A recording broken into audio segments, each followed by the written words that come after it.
वार्तालाप में हम आम भाषा में वार्तालाप करेंगे, चर्चा करेंगे महत्वपूर्ण मुद्दों पे जो जनता के हित के हैं, जो राष्ट्र हित के हैं, जो सनातन के हित के हैं।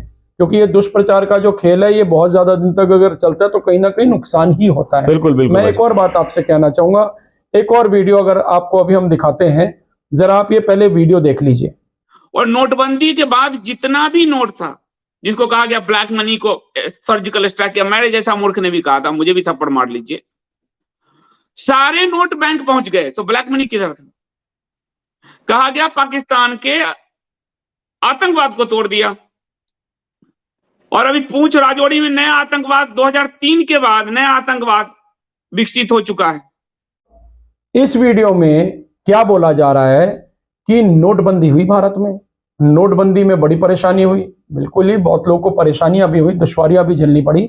साथ साथ एक बात कही जा रही है कि ये तर्क दिया गया था कि नोटबंदी की वजह से पाकिस्तान का जो टेररिज्म है वो पूरी तरह से खत्म हो जाएगा। तो पाकिस्तान का टेररिज्म तो खत्म हुआ नहीं, तो नोटबंदी का फायदा क्या हुआ? भाई साहब, रॉबिन जी देखो, देश में बहुत बड़ी महामारी आई, कोविड से पहले नोटबंदी आई हमारी। प्रधानमंत्री जी ने नोटबंदी का एक बड़ा मेन उद्देश्य ये रहा कि कहीं ना कहीं हमारे देश को चारों तरफ से जो नुकसान है उसको देखते हुए सरकार ने इतना बड़ा फैसला लिया। और मुझे लगता है कि पूरे विश्व में किसी भी आप उस बात को रेफर कर रहे हैं कि नोटबंदी जब हुआ था उसके पहले जो पाकिस्तान की जो इकोनॉमी थी वो नकली नोटों के ऊपर, बिल्कुल उसी पॉइंट पर रॉबिन भाई मैं बेसिकली कहना कि नोटबंदी करना एक बहुत मामूली काम नहीं है। और किसी भी एक छोटा कोई भी पूरे विश्व में कोई भी प्रधानमंत्री या कोई भी व्यक्ति ऐसा डिसीजन लेते हुए 100 बार सोचेगा और उसको ये लगेगा कि भाई अगर मैंने ये डिसीजन इतना बड़ा ले लिया तो अगली बार मैं शायद बन पाऊं या ना बन पाऊं। मेरी वोट अगर अपने स्वार्थ के लिए कि मेरा वोट बैंक, मेरे जमीन खिसक जाएगी और इतना बड़ा विरोध हो जाएगी, इतना बड़ा फैसला लेने के लिए आपको एक बहुत बड़ी कमांड की जरूरत है।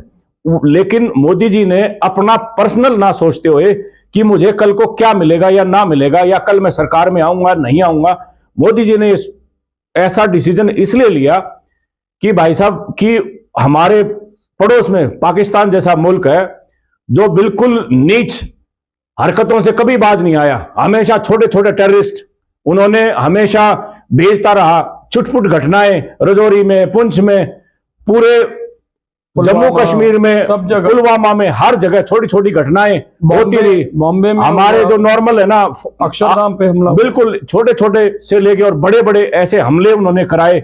उसके बाद इतनी डीप पेनिट्रेशन करने की कोशिश की, नकली नोट भारत में भेजने की कोशिश की, नकली नोटों से हमारी इकोनॉमी को नुकसान पहुंचाने की कोशिश की। तो ये सब मुद्दे दिमाग में रखते हुए, समझ रखते हुए प्रधानमंत्री जी ने सबके साथ मिलजुल के एक इतना बड़ा फैसला लिया जो नोटबंदी।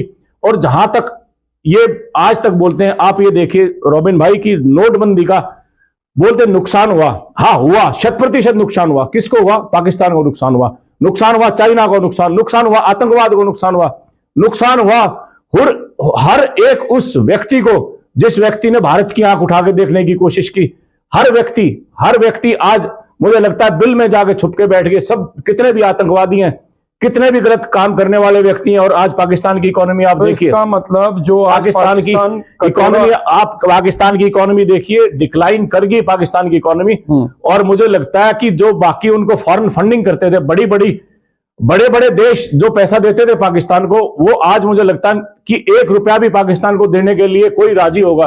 और पाकिस्तान की हालत बद से बदतर होती जा रही है। वहां के व्यक्ति आप देखिए, छोटे छोटे, आप देखो कि हर व्यक्ति भारत का सिटीजनशिप बनने के लिए तैयार है, भारत में आने के लिए तैयार है। इसका मतलब, आपके कहने का मतलब है कि जो आज पाकिस्तान पूरे विश्व में कटोरा लेके घूम रहा है, भीख मांग रहा है, बिल्कुल, तो उसको भीख मांगने के लिए जो बाध्य किया ये वो मोदी जी की सरकार है। इस फैसले ने इस नोटबंदी की वजह से, बिल्कुल भाई साहब, 100%। आदमी बोलते हैं कि नोटबंदी में इतने पैसे गए, इतने वापस नहीं है। इन चीजें, ये इतने आंकड़े गिनाते हैं, इतने पैसे जी जमा हुए बैंक में और इतने वापस आए। अरे भैया, इतने वापस आए और गए का सिस्टम से, सिनेरियो से आप ये चीजें देखिए कि देश को कितना ज्यादा लाभ मिला है। और उस लाभ का एक रीजन है, आप देखो कि छोटे छोटे रॉबिन भाई की बॉम्ब ब्लास्ट रेगुलर होते थे, रेगुलर चीजें, अब कितनी ज्यादा कंट्रोल होगी। वो भाई अब पाकिस्तान के पास पैसा नहीं, आईएसआई के पास पैसा नहीं है टेररिस्ट को देने के लिए। टेररिस्ट को तो पैसा चाहिए। टेररिस्ट को फॉरेन फंडिंग कहां से मिलती थी? सिर्फ पाकिस्तान से बाहर और दूसरी कंट्री से। वो पीछे सपोर्ट कर रहे हैं। अब जो चीजें, अब उनकी कमर टूट गई है तो खड़े होने लायक है ही नहीं ना भाई साहब कुछ। अब देखिए, विषय तो बजट चल रहा है, ये बड़ी बहुत गंभीर विषय है और जो आरोप सरकार के ऊपर लगाए जा रहे हैं वो बहुत गंभीर है, इसलिए हम लोग उसके ऊपर परिचर्चा कर रहे हैं, वार्तालाप कर रहे हैं जी। एक और विषय उठता है, अब आप ये पहले वीडियो देखिए, ये बोल क्या रहे हैं। ये दो जो है नेता आए हैं और ये कहते हैं कि मेरे गुजरात के खून में हमारे बिजनेस है, लोगों का नहीं। ये नेता जो आए हैं, लोग नहीं, गुजरात के लोग बहुत अच्छे, बहुत सुंदर और बहुत मेहनती, मेहनत से उन्होंने इतना तक पहुंचाया। लेकिन मोरारजी देसाई आया, उसने भारत के रॉ को खत्म करवा दिया, रॉ के पूरे सिस्टम को खत्म करवा दिया। और इन्होंने आया, ये भारत के अर्थतंत्र और धर्म तंत्र को खत्म कर रहे हैं। महात्मा गांधी आया, उसने भारत के पूरे स्वतंत्र डिवीजन करवा दिया, बंटवारा करवा दिया। ये कहीं ना कहीं ये इनके ऊपर यहाँ के वहां के जो नेता हैं वो कहीं ना कहीं नुकसान दे रहे हैं पूरे देश को और अपने गुजरात की जनता को भी दे रहे हैं, क्योंकि सबसे बड़ा व्यापारी वर्ग तो गुजरात के लोग हैं। अब इस वीडियो में आपने अच्छी तरह से सुना कि ये कह रहे हैं कि गुजरात की जनता तो बड़ी मेहनतकश है, बहुत अच्छी है, पर गुजरात के जो नेता निकले भारत के अंदर में, महात्मा गांधी, उन्होंने भारत के टुकड़े टुकड़े करा दिए। मोरारजी देसाई जी, उन्होंने रॉ को चौपट कर दिया था, रिसर्च एंड एनालिसिस विंग को, जो हमारा इंटेलिजेंस एजेंसी है। बिल्कुल बिल्कुल। और ये दो गुजराती, नाम लेने, नाम वो नहीं रहे, वो बोल रहे हैं, वो प्रधानमंत्री उनका जो रेफरेंस है वो मोदी जी और अमित शाह के प्रति है कि ये तो पूरा ही बर्बाद कर देंगे। बिल्कुल ठीक है। तो आप ये बताइए कि क्या इस तरह से गुजरात को और गुजरात के नेताओं को आप ऐसे डिमीन कर रहे हैं, भाई साहब, ये कहां तक सही है? भाई आपको बजट पे बात करनी है, बजट पे क्वेश्चन मार्क उठाइए। जो नेता, जो गुजरात के ये दोनों नेता, और किन नेताओं की बात कर रहे हैं? मोदी जी पे, अमित शाह जी पे, जिन्होंने कश्मीर से धारा 370 हटाया। परिकल्पना की थी क्या किसी ने सोचा था? जिन्होंने इतने बड़े बड़े काम कर दिए, राम मंदिर का जन्मस्थान पे निर्माण हो चुका, तो अब इनके ऊपर में, और क्षेत्रवाद को, मुझे लगता है कि इससे ना क्षेत्रवाद को बढ़ावा देने का एक प्रयास है और लोगों के अंदर एक अनरेस्ट क्रिएट हो। रोबिन भाई देखिए, ऐसे व्यक्तियों को बड़ी, मुझे लगता है बहुत ज्यादा शर्म करनी चाहिए कि जो व्यक्ति एक क्षेत्रवाद और नाम लेते हैं महात्मा गांधी का, जो मुझे लगता है कि एक ऐसे व्यक्ति थे जिसको, जो बैरिस्टर थे उस समय, उन्होंने बैरिस्टर से छोड़ के सिर्फ एक धोती में आ गए। उन्होंने सारा कुछ, पूरा जीवन जो है अपना इस भारतवर्ष के लिए न्यौछावर किया। और महात्मा तो कह रहे हैं कि गांधी जी की वजह से बंटवारा हो गया। भाई साहब, ये बंटवारा, ये आज, क्या ये जिन्ना की वजह से नहीं हुआ? 100% जिन्ना की वजह से नहीं हुआ? 100% जिन्ना की वजह से ही ये सब बंटवारा हुआ, हिंदू मुस्लिम का नहीं। तो कोई अगर गांधी, केवल गांधी जी का नाम लिया गांधी जी का है रेफरेंस में, तो ये जिन्ना को क्यों प्रोटेक्ट कर रहे हैं? ये भाई साहब, तो आपको लगता नहीं कि जिन्ना को एक क्लीन चिट देने का प्रयास है? यही तो है डिवाइड एंड रूल, यही तो है आदमियों को भड़काना, यही तो है कुछ व्यक्तियों को बरगलाना, यही तो है आदमी को मिसगाइड करना कि आदमी के अंदर धारणाएं आप गलत डाल दो और वो 2-4 गलत बातें सुनेगा तो उसको फील होगा या उसकी एक प्रेजम्पशन बन जाएगी कि हाँ शायद ये ठीक है। हाँ। लेकिन ऐसा कुछ है नहीं। अच्छा, अब जैसे इन्होंने बोला कि मोरारजी देसाई का, जैसे आपने रॉ खत्म हो गया? भाई साहब, रॉ का तो मुझे बताइए, क्या रॉ खत्म हो गया? रॉ का नाम आज पूरे भारतवर्ष में बच्चा हर व्यक्ति समझता है कि रॉ क्या है। पूरे विश्व में काम रॉ इतना अच्छे तरीके से काम कर रहा है भारतवर्ष के लिए, हमारे भारतवर्ष के लिए।